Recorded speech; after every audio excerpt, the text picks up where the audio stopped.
Bonjour et bienvenue à Radio Clé de Vie.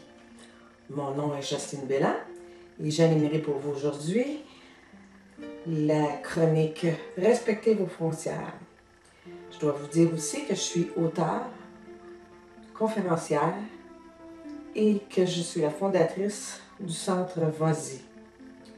Je vous reparlerai de ces trois choses-là un petit peu plus tard, ou plutôt à la fin de cette entrevue.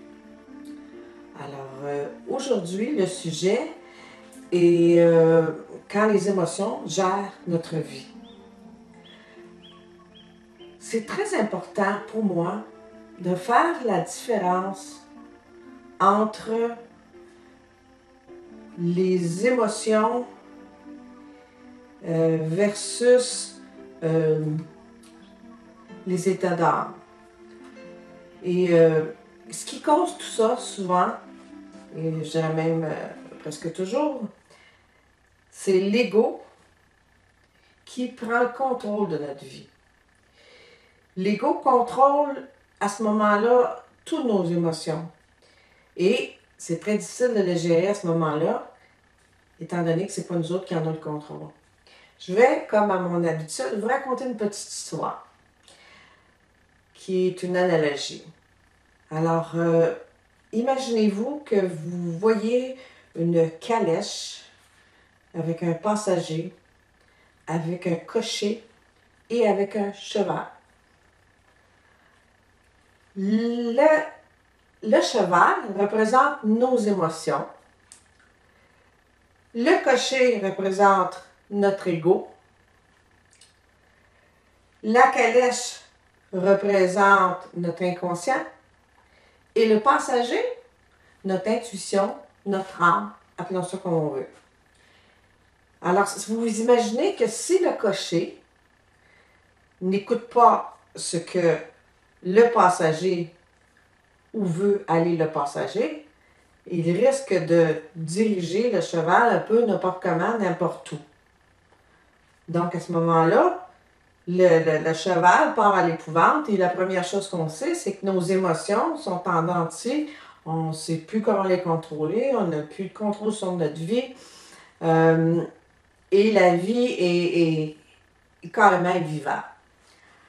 Tandis que si le cocher écoutait ce que disait le passager, qui est notre âme ou notre intuition, toutes nos émotions, on en vivrait quand même, mais ce serait à un niveau acceptable et contrôlable et agréable. Alors, ce qui veut dire qu'en quelque part, dans notre vie, quand tout va de travers, quand on n'arrive plus à se comprendre nous autres-mêmes et que nos émotions s'en vont tout bas, tout côté, il est facile à ce moment-là de s'imaginer ou de voir, de constater plutôt que notre vie n'est pas dirigée par la bonne personne et que notre vie est dirigée par notre ego.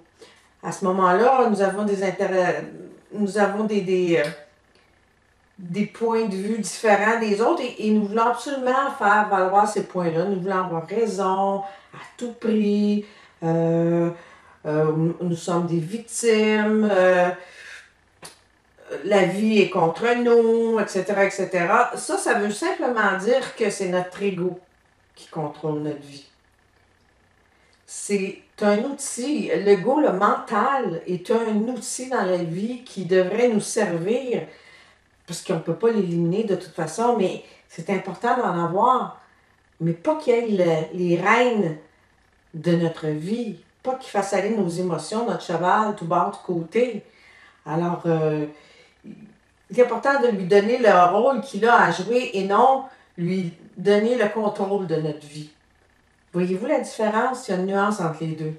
C'est à ce moment-là que notre vie devient, si on est bien dirigé, qu'on écoute notre intuition, qu'on laisse aller notre âme nous guider vers ce qu'on devrait accomplir, ça va être beaucoup plus facile, beaucoup plus serein, on va être beaucoup plus en harmonie avec soi-même. Tandis que si on est dirigé par notre ego, comme je vous disais tantôt, on a perdu le contrôle. C'est nos émotions qui guident notre vie. Notre ego, on va avoir raison, on va s'ostiner avec tout le monde, comme quoi notre point de vue est le plus valable. Mais qui détient la vérité en réalité? Ça fait un drôle de jeu de mots, là. Mais il n'y a personne. Comment on peut dire que c'est nous autres qui avons raison? C'est un peu comme une image que j'ai vue sur Facebook où une personne est d'un côté d'une image qui est à terre, qui est un 6, mais de l'autre côté, l'autre personne voit un 9. Donc, ils vont s'obstiner pendant des heures pour essayer d'avoir raison, mais en réalité, tout le monde a raison. Personne n'a tort. Ça dépend du point de vue où on est placé. Ça dépend. Puis le point de vue d'où on est placé, ça dépend de notre vécu. Qu'est-ce qu'on a vécu comme enfant? Qu'est-ce qu'on a vécu comme adulte? Tout ce qu'on a vécu fait de nous la personne que l'on est et fait de nous, en nous, certaines croyances, certains paradigmes, certains dogmes, ça peut être, en tout cas, plein de choses qu'on croit vraiment là, du plus profond de notre être, mais qui en réalité, vu d'un autre angle, va être totalement différent. Alors moi, j'aime bien penser que c'est moi qui ai les rênes de ma vie, c'est mon âme qui me guide et c'est mon intuition. Je me souviens de m'être posé la question un jour à savoir, c'est quoi la différence entre mon intuition et mon ego? Et en m'arrêtant comme il faut à essayer de trouver cette réponse-là, j'en suis arrivée à une chose qui, pour moi, a beaucoup de sens. C'est-à-dire, si j'ai une intuition, je sais pas, moi je suis célibataire, puis je rencontre quelqu'un, puis j'ai l'intuition que cette personne-là n'est pas pour moi. Ben, si c'est une intuition, je pourrais tout simplement pas l'expliquer. Je vais juste sentir. Par contre, si c'est mon ego, parce que ça fait référence à des peurs que j'ai, que la personne ressemble peut-être inconsciemment à une autre personne, qu'elle a agi d'une façon que j'ai déjà vue auparavant, mais que ça a mal fini. Ça, à ce moment-là, inconscient ou conscient, quand on arrive à expliquer le pourquoi du comment du pourquoi, on vient d'avoir la réponse que c'est l'ego. C'est l'ego. Et les peurs font partie de l'ego. Donc, voyez-vous, pourquoi il est si important de se laisser guider par son intuition? Parce que notre âme, elle, c'est depuis toujours ce qu'on est venu faire sur la Terre comme mission, ce qu'on est venu apprendre. C'est vraiment important d'en prendre conscience et de dire, oui, je pense que j'ai un senti, il y a quelque chose qui se passe ici, qui est inexplicable. Parfois, on va avoir des frissons. On peut se réveiller. Moi, ça m'arrive souvent de me réveiller avant, c'est-à-dire de me réveiller le matin. Là, je suis en 2 jours. Là. Puis là, il y a quelque chose qui me dit de faire une chose ou une autre. Puis même si je veux l'oublier, il n'y a rien à faire. Ça peut même m'arriver dans la nuit qu'il y a quelque chose qui monte. Il faut que je me lève et que je l'écrive. Faut, comme je vous ai déjà dit, j'aime pas le mot et j'essaie de ne pas l'employer. Malheureusement, je suis parfaitement imparfaite. Et le mot faux est remplaçable par préférable. Donc, il est préférable, si je veux passer une belle nuit, le reste de ma nuit en tout cas, que je me lève et que je tienne compte de ce que ce senti, cette petite voix-là m'a dit. Et puis, en plus de ça, le côté encore le plus agréable de toute l'histoire, c'est que si je me couche avec une question que je me pose, pourquoi est-ce que je devrais faire ci, que je devrais faire ça, et que j'en ai aucune idée, je peux à ce moment-là, avant de me coucher, demander à mon âme, à mon intuition, à ma petite voix, de me guider. Et à partir de là, lâcher prise, pas essayer de trouver la solution en m'endormant, là. Juste, je pose la question et je laisse aller. Et je vous assure que la réponse vient assez vite. Il faut être à l'écoute. préférable d'être à l'écoute. C'est sûr que si ça roule vite dans ma tête et que je veux faire 56 000 affaires en même temps, il y a des chances que je n'entende pas. Mais le matin, on est plus calme habituellement. Donc, il y a plus de chances d'entendre cette réponse-là. Moi, j'aime bien me réveiller le matin en douceur, c'est-à-dire de ne pas me lever aussitôt que je suis réveillée, aussitôt me lever du lit. Me laisser un petit 5-10 minutes entre deux eaux, justement, pour me réveiller tout doucement. Et comme je suis dans le silence et bien reposée, c'est là que la réponse arrive.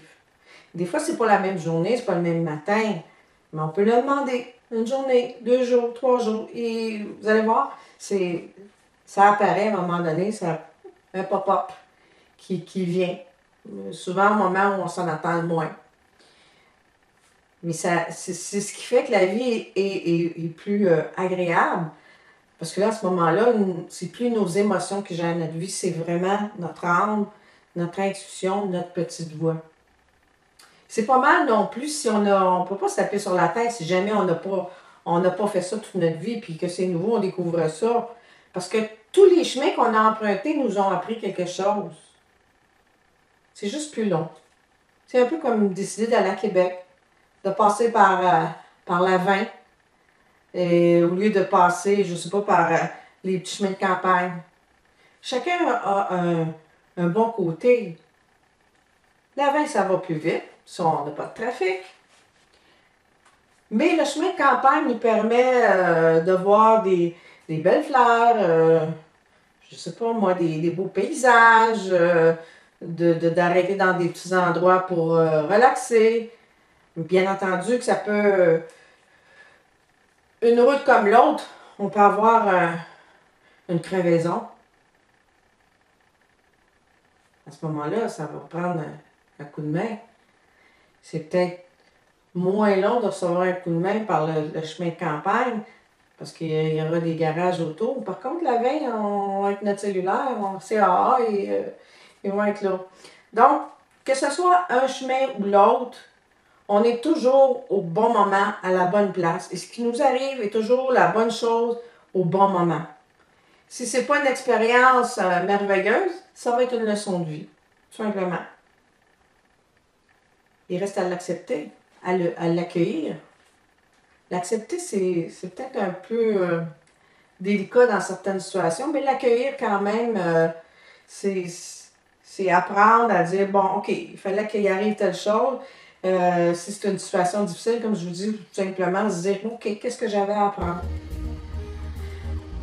C'est un peu ça que je voulais vous laisser comme message aujourd'hui, de vous laisser guider tout simplement par le passager de la calèche qui est votre âme, votre intuition, votre petit doigt.